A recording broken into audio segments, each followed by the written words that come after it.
Was this episode of Raw perfect by any stretch of the imagination? No. Was it really remarkable, incredible, outstanding, etc., etc., all those great things? No. And I'm about to tell you why.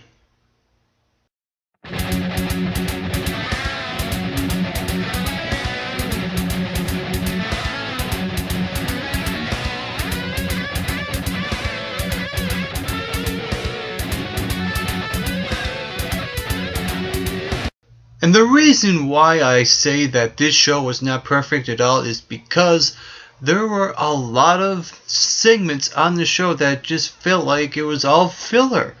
And maybe 3 or 4 segments that actually turned out to be great. So with that being said, there were a lot more negatives on the show than there were positive aspects to this episode of Monday Night Raw. And it all started when the show kicked off with the Authority. Triple H and Stephanie McMahon came out and they cut their promo and they're making a big, huge announcement that they're really happy about.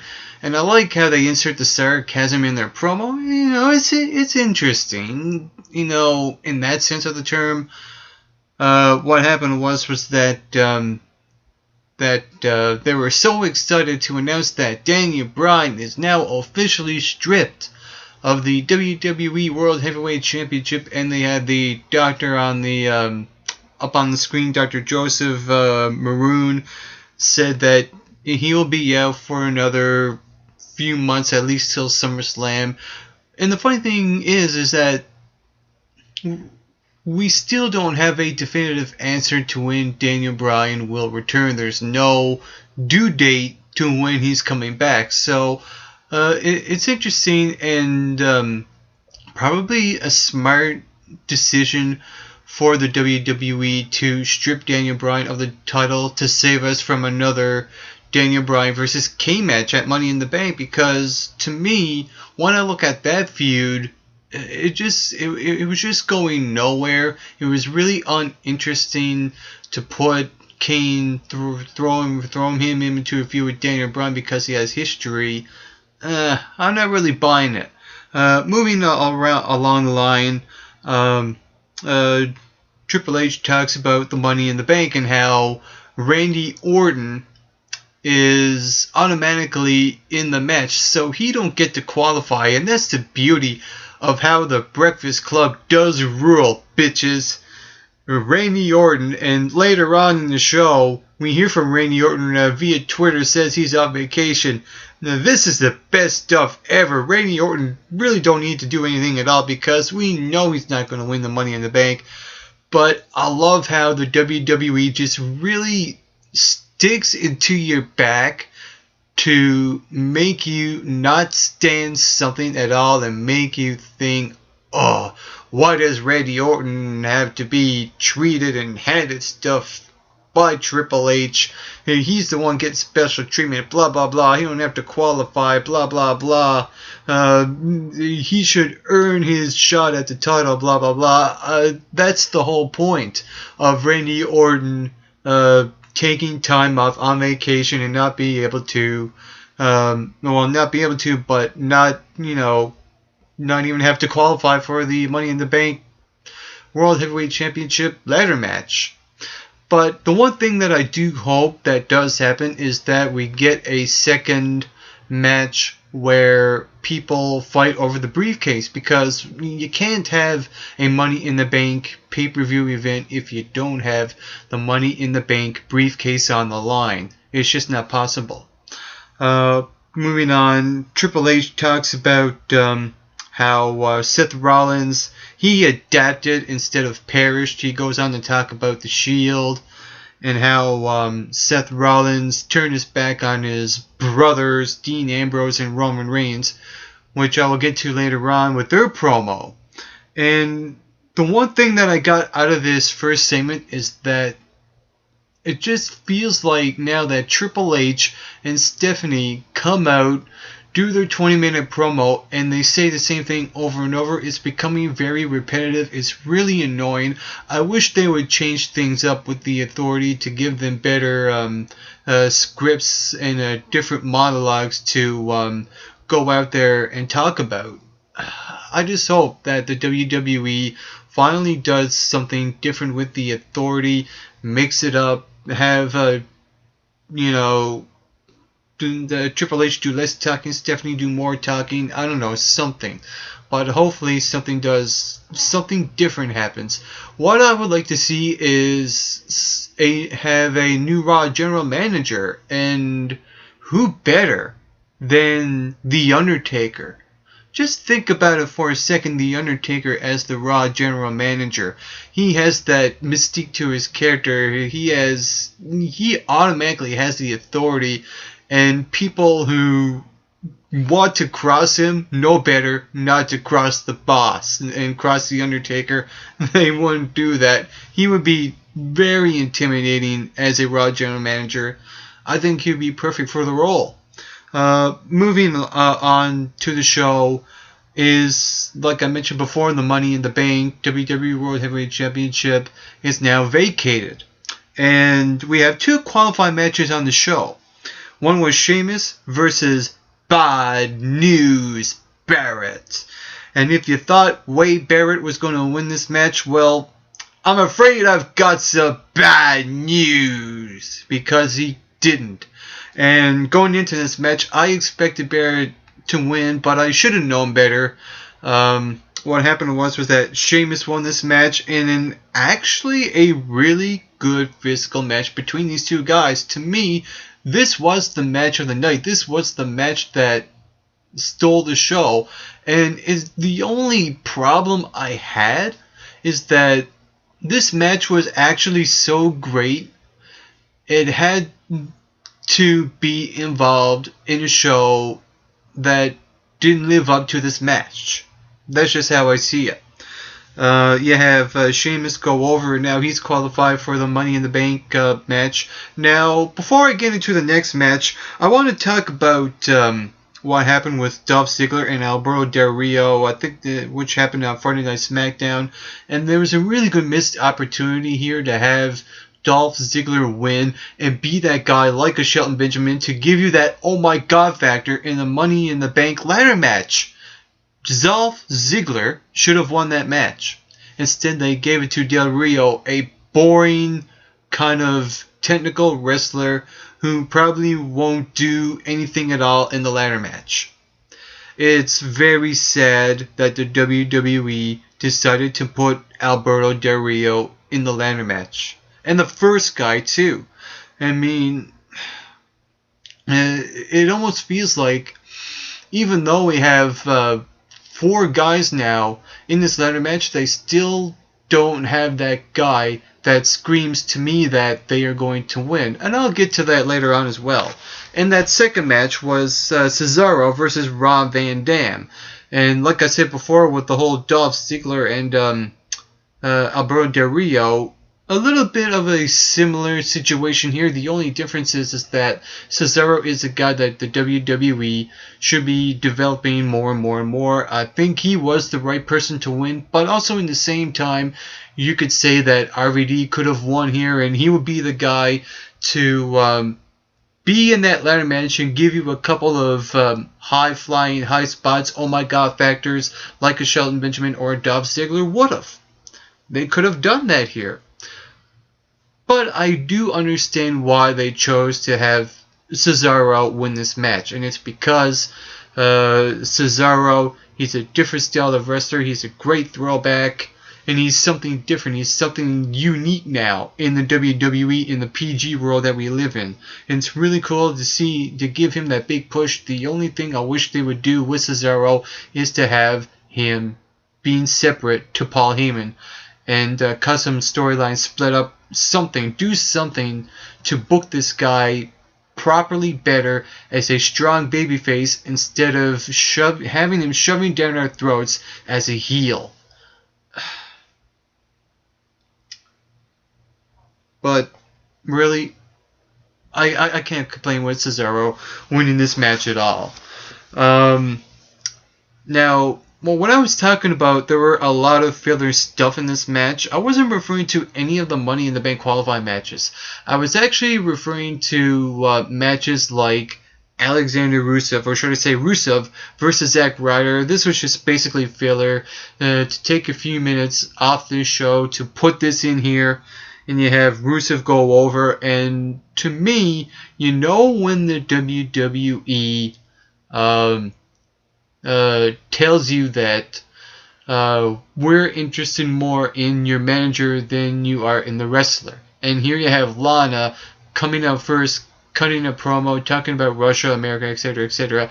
And the funny thing is that when they showed Obama on the screen, you know, the WWE expected fans to cheer for the guy because he's the president of the United States, etc. But from what I understand, there are a lot of Americans that don't like Obama.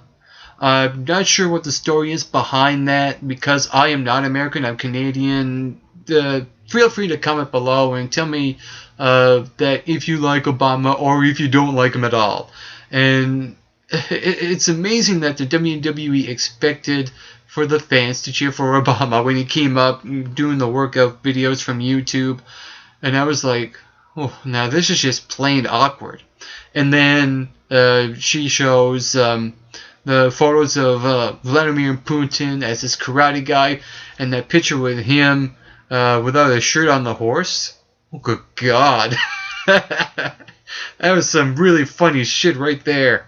And basically what this was Lana coming out doing a promo, actually having more time on the show than Rusev wrestling with Zack Ryder. And not even a wrestling match. This was just jobber frickin' squash. Moving on, we get to see Goldust and R-Truth. Oh, good God. And they're facing Ryback. And the whole idea here is that Cody Rhodes is giving Goldust partners for him to see what works for him. And to me, there was a really good missed opportunity here to have the big reunion of Goldust and Booker T. Have them two reunite once again and take on Ryback. So that would have been awesome, but instead they put Goldust in the ring with R-Truth. Ugh. And to me, when I look at this match overall, this was just a meh kind of match because of the fact that R-Truth was teaming up with Goldust, and it turned out to be just meh. And here's the thing about it, is that a lot of the people are talking about Goldust to be the one to surprise Cody and to have him go heel. I would rather that than to have the predictable Cody Rhodes turning heel on Goldust. I mean, you can go say here's a situation where you can have Goldust have so many tag team matches with Ryback with different partners over and over and over until he gets to the point where he says, I can't take it anymore. I'm going to turn on my brother because you put me in these situations where I keep losing. There you go. Instead of having Cody Rhodes saying that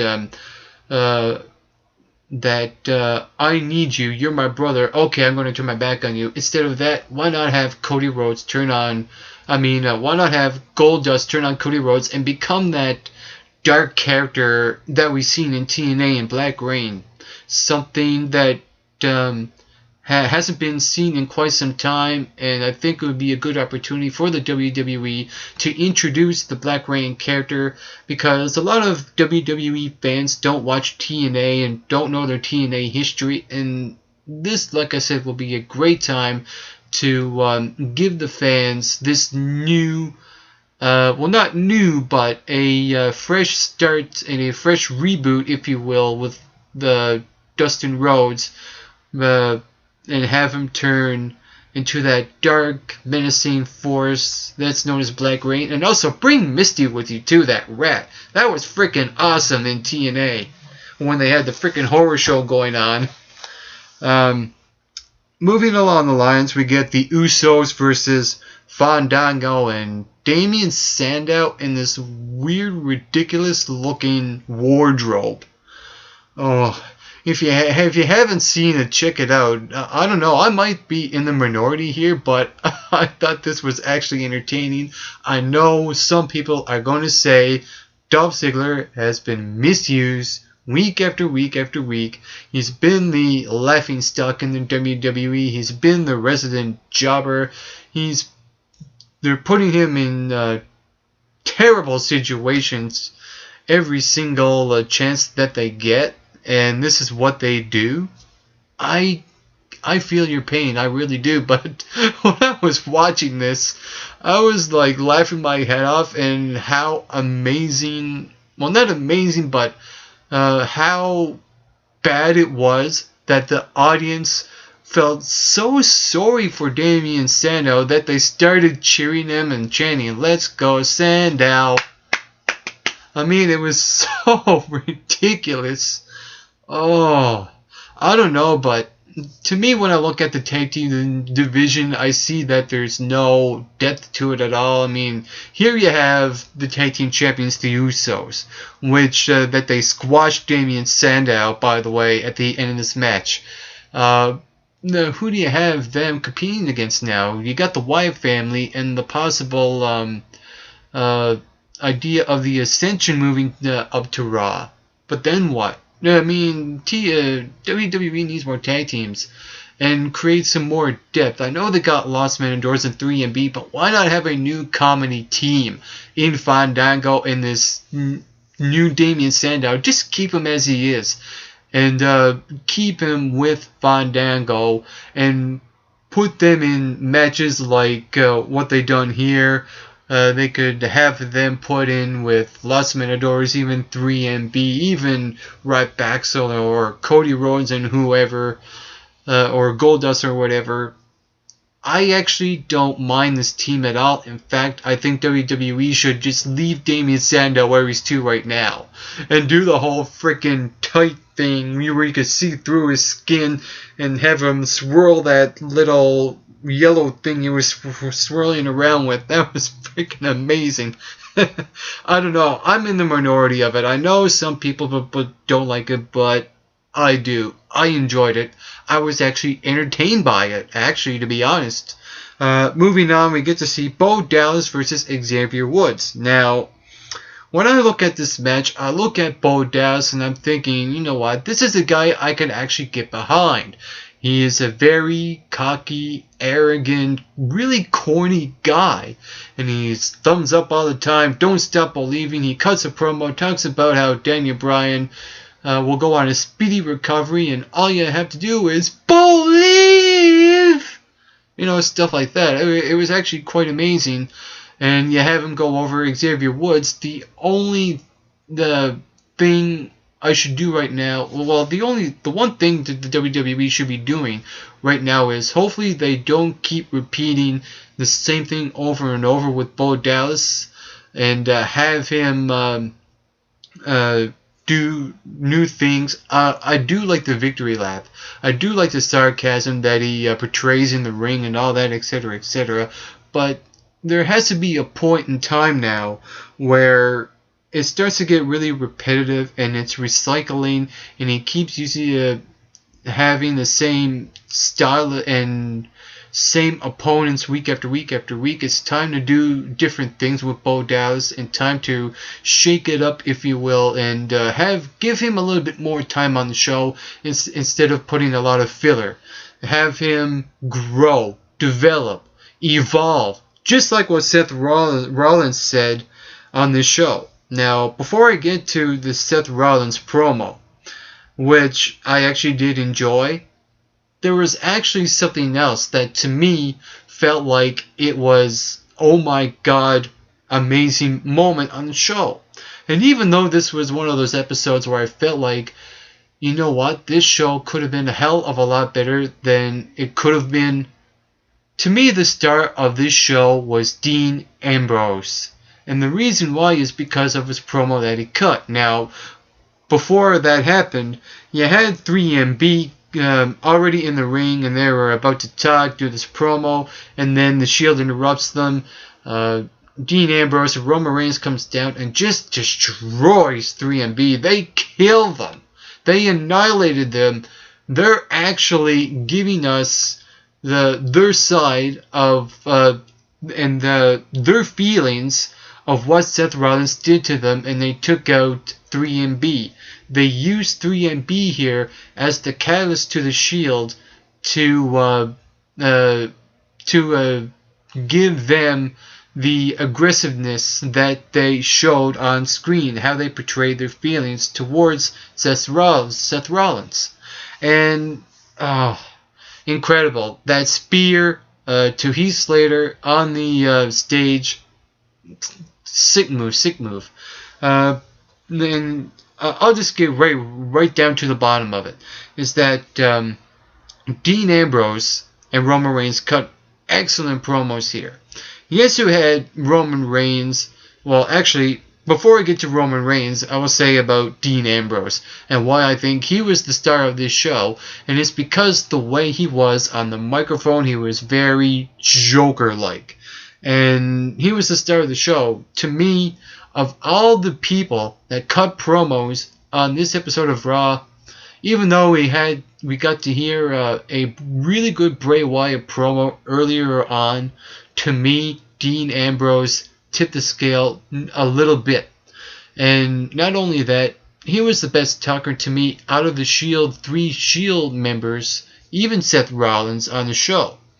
He goes on to talk about how Seth Rollins turned his back on his brothers, and how he wants to rearrange his facial features. He wants to put his nose where his ear is, because he's going to take off his ear, and he's going to pull out his hair and put it in his mouth, and he's going to take out his teeth so he'll have no teeth to chew out his hair.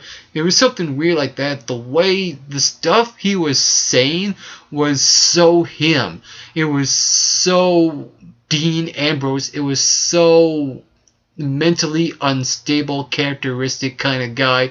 He was gold on the microphone, and the little things matter. I like how he, after he cut that promo, he took the microphone, slapped it down on the mat, and he was laughing. They were both laughing. Reigns was laughing the hell out of it. Just really having a really good time in the ring, I thought. And when you're having a really good time and you show it on screen, you're creating magic, and that's what happened here.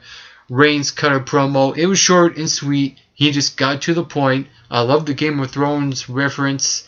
And that was that. Both of them cut really good promos here. And Seth Rollins came out, and he had an interview with Michael Cole. And the little things matter. He has new music.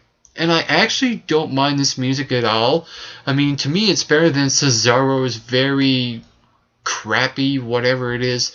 It is a little generic, but to me, when I listen to Seth Rollins' music again, it almost describes his character in a way. You just have to hear it to know what Seth Rollins is as a character.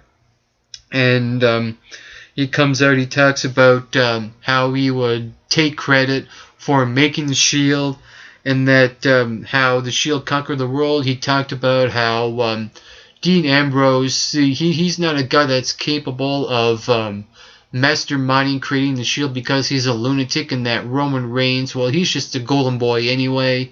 And then he goes on to say that I adapted, and now that I evolve. And the funny thing is that it still leaves that question open, that we didn't get to hear Evolution's music, and he didn't come out with Evolution. So is Evolution gone?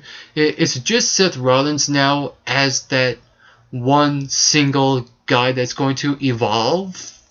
There's still questions to be answered, but I actually don't mind where this is going, because he got to his explanation. I like what he was saying, and I like how they kind of still left it open as to, he didn't really explain why he turned his back on Ambrose and Reigns. That part he left open, but you also get the idea of what he could say, because remember, when they were feuding with the Wyatts, about to become baby faces, or were baby faces, there was tension between the three of them, and there was a moment where Seth Rollins had enough and walked out on them. Remember that? Yep.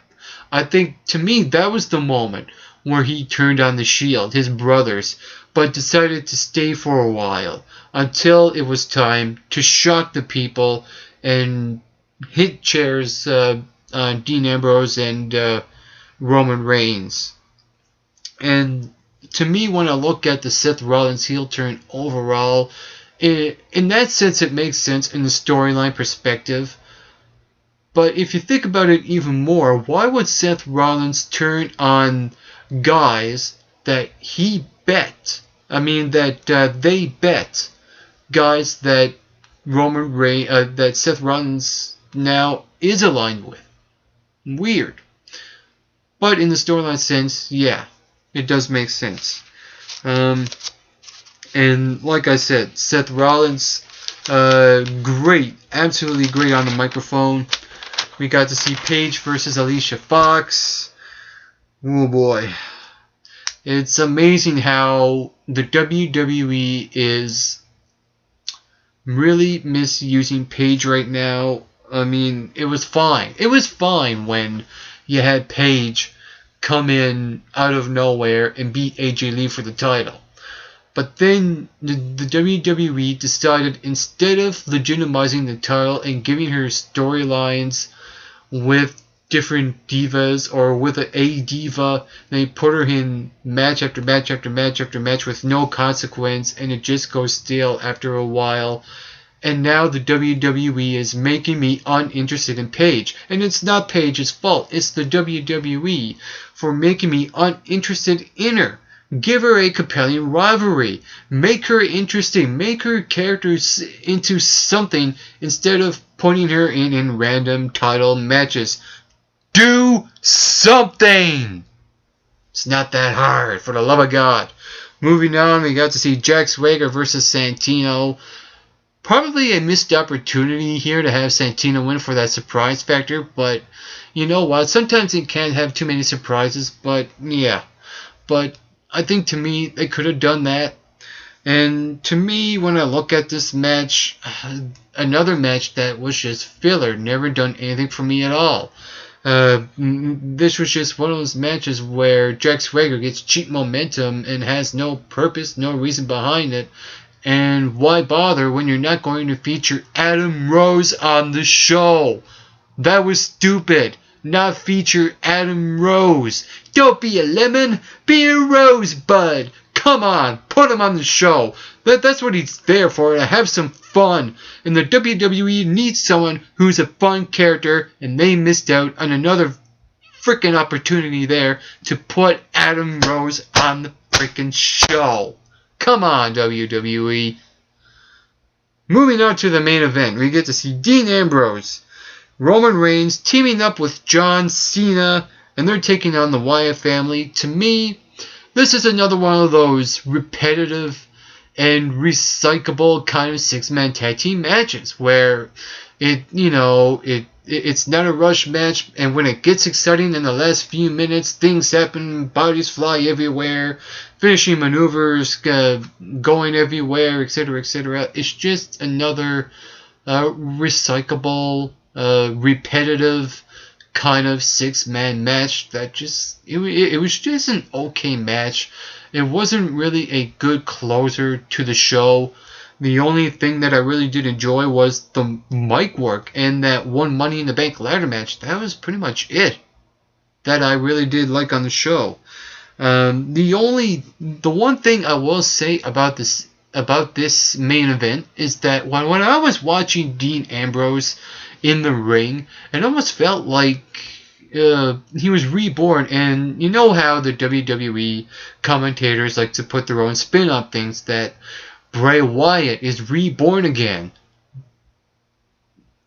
I mean, where is Bray Wyatt gonna go right now with this slump that he's in? He lost to John Cena at Payback, and now what? What? I mean, he's gonna go nowhere but down, and I hope that's not the case for Bray Wyatt. And to me, when I look at people reborn again, I was looking at Dean Ambrose in this match, and I felt like because of the whole Seth Rollins heel turn, he looks a lot more on edge right now. He felt like a different Dean Ambrose. He's the same Dean Ambrose, but different in a kind of way.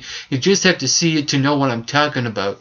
To me, that was the one thing to me that I remember from the six-man match, because overall this match was nothing special, nothing really out of the ordinary really happened. And my thoughts exactly for the entire overall show of this episode of Monday Night Raw. And with that being said, I would probably give this Raw a 5.5 out of 10. It's just one of those shows you're not going to remember probably in a couple of days. You'll probably have a concussion after watching it. Yep, already forgotten. And if you saw this episode of Monday Night Raw, what did you think about it? Whatever you thought, comment below. Let me know. While you're at it, you can hit that subscribe button down below this video. You can also follow MRB Wrestling on Twitter. And you can like us on Facebook at the Make Rockin' Bolt Wrestling Review Show. And on a final note to all you viewers watching, get plenty of rest and always do your best.